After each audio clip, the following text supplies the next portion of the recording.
कि वो तो आईने में अपनी शक्ल भी नहीं देख पा रहा था। उसे इतना तेज गुस्सा आता है कि वह सभी को सड़क पर ही छोड़ देता है और कार को वापस घुमाकर उसी पार्टी में वापस पहुंच जाता है। जब भंवर सिंह यहां से जाने वाला था, तब पुष्पा यहां पर भंवर सिंह की कार को टक्कर मारता है, तो भंवर सिंह स्विमिंग पूल में जाकर गिरता है। पुष्पा उसी स्विमिंग पूल में पेशाब भी करता है। भंवर सिंह को कुछ समझ नहीं आ रहा था कि आखिर यह सब कुछ हो क्या रहा है। पुष्पा यहां पर भंवर सिंह से कहता है कि पुष्पा एक ब्रांड है और वो किसी के सामने भी नहीं झुकता है। वो उससे कहता है कि मैं तुझे चैलेंज करता हूं, 2000 क्विंटल लाल चंदन की लकड़ियों को वो देश से बाहर भेज कर रहेगा। अगर वो यह नहीं कर पाया और अगर तेरे हाथ एक लकड़ी भी हाथ लग गई तो मैं जिंदगी भर तेरी मजदूरी करूंगा। यह सुनने के बाद भंवर सिंह को भी गुस्सा आ जाता है। वो उसके चैलेंज को एक्सेप्ट करता है और सारे के सारे चेक पोस्ट पर जहां से भी गाड़ियां गुजरती है, उन सारे चेक पोस्ट को भंवर सिंह पूरी तरह से बंद कर देता है। लेकिन तभी भंवर सिंह ने देखा कि जो ब्रिज है उसके नीचे जो नदी है वो पूरी तरह से सूखी है, क्योंकि गर्मियों का दिन था। वो समझ गया था कि पुष्पा जरूर इन्हीं नदियों के द्वारा अपने ट्रक को निकालने वाला था। उसका शक एकदम सही निकला था, क्योंकि पुष्पा के सारे लाल चंदन की ट्रक जो है वो नदियों के द्वारा ही बाहर जा रहे थे। तो पुलिस की जीप इन्हें कई बार पकड़ने की कोशिश करती है, लेकिन वो नहीं पकड़ पाते हैं। लेकिन आखिर में भंवर सिंह जो है वो इनके ट्रक के सामने आ जाता है और एक बड़ी सी शॉटगन लेकर इनके ऊपर फायरिंग करता है। तभी कटलेट जो है वो पुष्पा के पास कॉल करके सारी जानकारियां बताता है।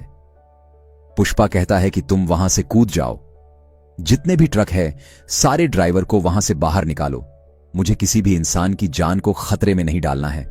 यहां पर कटलेट जब उसकी बात सुनता है तो सारे ड्राइवर को लेकर यहां से चला जाता है और भंवर सिंह इनके ऊपर फायरिंग कर रहा था और ट्रक में जितनी भी लाल चंदन की लकड़ियां थी वो उन्हें भी जब्त कर लेता है। यह देखकर मंगल चीनू और उसकी वाइफ को बहुत ही ज्यादा अच्छा लगा था। वो तो एंजॉय कर रहे थे मीडिया के सामने। उन्होंने सारी बात कह भी दी थी कि यह सारी लाल चंदन की लकड़ियां पुष्पा की है। लेकिन थोड़ी देर के बाद मालूम चला कि वो सारी लाल चंदन की लकड़ियां नहीं, नॉर्मल लकड़ियां हैं। मतलब कि यहां पर भंवर सिंह फूल बन गया था पुष्पा। यहां उससे कहता है कि पुष्पा नाम सुन के फ्लावर समझे, क्या फ्लावर नहीं है मैं, बल्कि वाइल्ड फायर है। साथ ही इशारे में उसने यह भी कह दिया था कि जल्द ही वो इस सारी लाल चंदन की लकड़ियों को बॉर्डर क्रॉस करवाने वाला है। अगर तुम इन्हें रोक सकते हो तो रोक लो। तभी पुष्पा, श्रीवल्ली और पूरी फैमिली जो है वो माता काली के फेस्टिवल में पहुंचते हैं। वहां पर श्रीवल्ली को अचानक से चक्कर आने लगते हैं और मालूम चलता है कि श्रीवल्ली प्रेग्नेंट है। यह देखकर पुष्पा जो है वो काली माता का गेटअप धारण कर लेता है और फिर काली माता का एक तांडव करता है। श्रीवल्ली यहां पर पुष्पा से कहती है कि आखिर ये तुम क्या कर रहे हो, जिस पर कि पुष्पा कहता है कि मेरी एक इच्छा है, मैं काली माता से लड़की चाहता हूं, क्योंकि अगर लड़का हुआ तो उसे भी सरनेम देना पड़ेगा, लड़की हुई तो वो किसी दूसरे घर जाकर उसे कोई दूसरा सरनेम मिल जाएगा। तभी इसी जगह पर हम देखते हैं कि कुछ लोग जो हैं वो पुष्पा की भतीजी के साथ मिसबिहेव कर रहे थे, वो उसके साथ बदतमीजी कर रहे थे। ये देखकर पुष्पा को बहुत तेज गुस्सा आ जाता है और फिर लोगों से फाइट करना स्टार्ट कर देता है। लेकिन तभी यहां पर मुरली आ जाता है और वो पुष्पा से कहता है कि अगर तुम ये सब कुछ कर दोगे तब भी तुम्हें तुम्हारे बाप का नाम नहीं मिलेगा। तुम्हें ऐसा लग रहा है कि तुम हमारे साथ हो जाओगे, ऐसा कुछ भी नहीं हो सकता। तुम हमेशा अनाथ थे और हमेशा रहोगे, तुम्हारा कोई भी नहीं हो सकता। श्रीवल्ली को जब ये सारी बातें सुनाई दी तो उसने यहां पर मुरली को बहुत ही ज्यादा चिल्लाया। बाद में कावेरी के साथ जिन लोगों ने बदतमीजी की थी उन लोगों को मुरली ने आधा गंजा करवा दिया था। अब आगे हम देखते हैं कि मंगल चीनू और उसकी बीवी और भंवर सिंह शेखावत सीएम के पास पहुंचे। उन्होंने उन्हें बताया कि अगर यह लाल चंदन की लकड़ियां बॉर्डर क्रॉस कर जाती है तो तुम्हारी सीएम की गद्दी भी खतरे में है, क्योंकि उससे 2000 से 5 करोड़ की फंडिंग आने वाली है और यह सारी फंडिंग के द्वारा आप सीएम से हट सकते हैं। तब सीएम उन्हें तुरंत ही आदेश दे देता है कि वो इन लाल चंदन की लकड़ियों को बॉर्डर क्रॉस कर जाने से रोके। तो यह सारी लाल चंदन की लकड़ियां रामस्वाराम से होते हुए श्रीलंका जाने वाली थी, क्योंकि रामस्वाराम से श्रीलंका सिर्फ और सिर्फ 18 किलोमीटर की दूरी पर है। तब भंवर सिंह शेखावत यहां पर पहुंच तो जाता है, लेकिन लाल चंदन की लकड़ियों को पकड़ नहीं पाता है क्योंकि ये सारी शिप के नीचे मौजूद थी, जिस वजह से भंवर सिंह इनका पीछा भी करता है, लेकिन वो उन्हें नहीं पकड़ पाता है। तो माल डिलीवर हो जाने के बाद बहुत सारा पैसा आता है। इन सारे पैसों को देखकर पुष्पा खुश हो जाता है। इन सभी पैसों को एमएलए के लिए सारे सोफे के अंदर भरा जाता है और सारे सोफों को एमएलए के पास भेज दिया जाता है। मतलब कि सारे के सारे एमएलए अब पुष्पा ने खरीद लिए थे। तो भंवर सिंह शेखावत का अब बहुत ही ज्यादा बुरा हाल था, क्योंकि अब उसके हाथ में कुछ भी नहीं था। अब तो उसका ट्रांसफर होना भी एकदम तय है, क्योंकि अब उनके पास सरकार भी नहीं रहेगी, सरकार भी पुष्पा की हो जाएगी। तो भंवर सिंह के पास जो नकली लाल चंदन की लकड़ियां हैं, वो उनमें आग लगा देता है और उसने काफी शराब पी हुई थी, तो वो वहीं पर रुक जाता है, जिससे कि ब्लास्ट हो जाता है और भंवर सिंह शेखावत मारा जाता है। हालांकि उसकी डेड बॉडी को बताया नहीं गया और ना ही यह बताया गया कि वो मारा गया है। और फिर कुछ दिनों के बाद हम देखते हैं कि सीएम अब बदले जा चुके हैं। अब सीएम सिद्धप्पा बन चुका था। सिद्धप्पा श्रीवल्ली से कहता है कि तुम्हारी फोटो की वजह से मैं सीएम बना हूं, और पुष्पा ने आज का दिन इसलिए सिलेक्ट किया क्योंकि आज श्रीवल्ली का जन्मदिन था, इसलिए यहां पर एक छोटा सा सेलिब्रेशन होता है। सभी लोग इसे सेलिब्रेट करते हैं।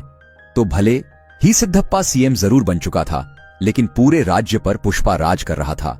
सभी लोग उसे बहुत ज्यादा मानने पूजने लगे थे। और फिर एक दिन पुष्पा की भाभी, मतलब कि मुरली की पत्नी जो है, वो पुष्पा के घर आती है। वो उन्हें बताती है कि कावेरी को कुछ लोगों ने किडनैप कर लिया है और वो बदले में 2 करोड़ मांग रहे हैं, और अगर उन्हें नहीं दिए तो वो कावेरी को मार डालेंगे। यह बात जब पुष्पा को मालूम चली तो वो पहले तो न्यूज चैनल वालों के पास गया। वहां लाइव आकर उसने उन लोगों से कहा कि अगर मेरी भतीजी कावेरी को कुछ भी हुआ तो वो उन्हें मार डालेगा। उनके पास सिर्फ और सिर्फ 1 घंटा है। 1 घंटे के अंदर अगर वो उसे सौंप देते हैं तो वो उन्हें रहम की भीख दे देगा। यह बातें सिडापा और सेंट्रल मिनिस्टर को भी मालूम थी। लेकिन यहां पर एक बात मालूम चलती है, जिन लोगों ने उसे किडनैप किया है वो कोई और नहीं बल्कि सेंट्रल मिनिस्टर का भाई का बेटा होता है। मतलब कि सेंट्रल मिनिस्टर का भतीजा। इसीलिए यहां सेंट्रल मिनिस्टर सिद्धप्पा से पुष्पा के पास कॉल करवाता है। वो लोग पुष्पा से कहते हैं कि वह सेंट्रल मिनिस्टर का भतीजा है, इसलिए वो उसके साथ कुछ भी ना करें। हम उससे जल्द कांटेक्ट कर लेंगे और वो कावेरी को छोड़ देगा। अगर वो उसके साथ कुछ कर भी दे तब भी तुम्हें कुछ नहीं ही करना है। लेकिन पुष्पा कहता है कि मुझे कोई भी फर्क नहीं पड़ता है। सेंट्रल मिनिस्टर भाड़ में जाए और सिद्धप्पा सीएम भी भाड़ में जाए, मुझे किसी से भी कोई भी लेना देना नहीं है। तो सेंट्रल मिनिस्टर का भतीजा 10 करोड़ रुपए पुष्पा से मांग रहा था और अकेले ही पुष्पा को उसके अड्डे पर बुला रहा था। पुष्पा मान जाता है और हेलीकॉप्टर से वो वहां पहुंच भी जाता है। यहां पर पहुंचकर सबसे पहले तो वो गन से फायर करता है, लेकिन बाद में मिनिस्टर का भतीजा पुष्पा से कहता है कि तेरी भतीजे के ऊपर भी गन पॉइंट है, इसलिए तुझे थोड़ा ठंडा रहना पड़ेगा। तो यहां पुष्पा उन्हें गन दे देता है और बाद में ये लोग पुष्पा को बुरी तरह से मारने लगते हैं। इन्हें बहुत अच्छे से मालूम है कि पुष्पा के हाथ बंधे रहने के बावजूद यह कमाल कर सकता है और सभी को बुरी तरह से मार भी सकता है। इसलिए इस बार वो बिल्कुल भी रिस्क नहीं लेते हैं। इस बार वो उसके हाथ बांधते हैं, पैर भी बांधते हैं और फिर वो लोग कावेरी की इज्जत पर हाथ भी डालने लगते हैं। यह देखकर पुष्पा को बहुत ही तेज गुस्सा आता है और फिर वो उड़ उड़कर इन्हें मुंह से काट काट कर बुरी तरह से मार डालने लगता है। तो मिनिस्टर का भाई भी वहां पहुंच चुका था, तो पुष्पा ने मिनिस्टर के भाई समेत भतीजे को भी मार डाला था। यह सारी बातें जब मिनिस्टर को मालूम चली तो वो तो पूरी तरह से पागल हो चुका था। अब अगले सीन में हम देखते हैं कि पुष्पा जब अपने घर होता है तब उसके घर पर मुरली आता है। मुरली को अपनी गलती का एहसास हो गया था, इसलिए वो पुष्पा और पूरी फैमिली से माफी मांगने के लिए आया था। वो कहता है कि मुझे बहुत अच्छे से मालूम चल गया है कि आप ही मेरी फैमिली हो। मैं सिर्फ यहां पर कावेरी का कार्ड देने के लिए आया हूं, क्योंकि उसकी शादी होने वाली है और कावेरी ने मुझसे कहा है कि अगर पुष्पा भाऊ इस शादी में नहीं आते हैं तो मैं मंडप में नहीं बैठने वाली। तब श्रीवल्ली यहां पर पुष्पा को बताती है कि सारे कार्ड पर मां का नाम है और साथ ही तुम्हारा नाम भी है। यह देखकर पुष्पा बहुत ज्यादा इमोशनल हो जाता है और पूरी फैमिली समेत वो कावेरी की शादी में पहुंचते हैं। सभी लोगों ने एक दूसरे को माफ कर दिया था और अब आगे बढ़ चुके थे और यहां मिनिस्टर के घर पर मातम छाया हुआ था, क्योंकि मिनिस्टर का भाई और मिनिस्टर का भाई का बेटा जो है वह मारे गए थे। यहां पर एक आदमी आता है जिसके हाथ में पार्सल था। जैसे ही वो मिनिस्टर के पास उसे लेकर आता है, अचानक से उसे एक आदमी पहाड़ी पर से ब्लास्ट कर देता है और यहीं पर यह फिल्म खत्म हो जाती है। वो आदमी कौन था यह नहीं बताया गया, लेकिन पुष्पा 3 का अनाउंसमेंट कर दिया गया है, जिसका नाम है पुष्पा द रैम्पेज। वीडियो को आखिर तक